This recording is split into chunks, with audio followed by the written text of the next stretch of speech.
At the start of this case, Mr. Chu and I stood before you to give you our opening statements on behalf of Mr. Depp. During that statement, we made promises to you about what the evidence would ultimately show at the end of this trial. You would come to understand who Ms. Heard is, that she is a deeply troubled person, violently afraid of abandonment, desperate for attention and approval.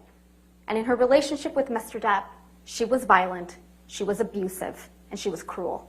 You heard from Dr. Shannon Curry, who explained that Ms. Heard suffers from borderline personality disorder and histrionic personality disorder. These are disorders that are characterized by anger, sometimes uncontrollable and explosive anger, and a powerful, sometimes desperate need for attention, acceptance, and approval. Fear of abandonment. A person with these disorders will suffer from dramatically fluctuating moods and can sometimes be violent and aggressive. They can also be charming and likable, but they can be incredibly manipulative and wild.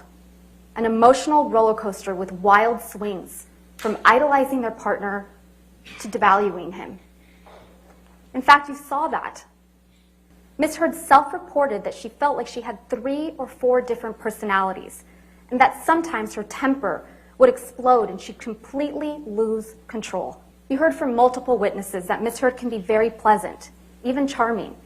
But you also heard from multiple witnesses and in audio recordings of Ms. Heard that she can be incredibly aggressive, violent, and cruel.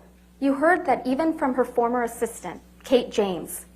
Ms. James testified that Ms. Heard would scream, yell, and send her barrages of text messages. Ms. James testified that Ms. Heard literally spat in her face.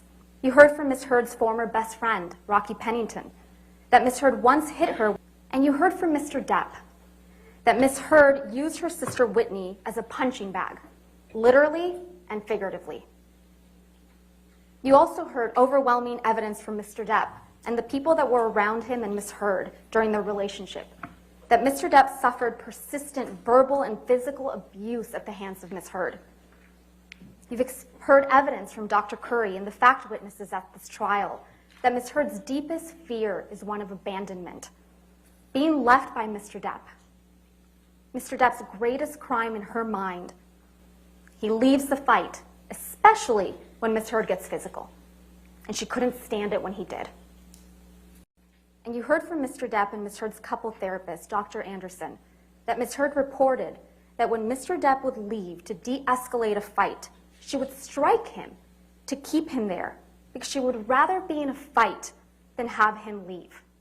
You heard from Mr. Depp about how often Ms. Heard would berate him, insult him, and physically attack him, including one of the most serious occasions when Ms. Heard threw a vodka bottle at Mr. Depp, severely injuring his finger, and then put a cigarette out on his face. You heard from Mr. Depp that this whole incident in Australia started because Ms. Heard was enraged that Mr. Depp wanted a post-nuptial agreement, and she wasn't in his will. Just a month after getting married, when her husband was seriously injured and bleeding from a partially amputated finger, what did Ms. Heard do? She pursued him. She kept coming after him, because that's what she does. She wouldn't stop. In Australia, when we had the big fight where I lost the tip of my finger, at least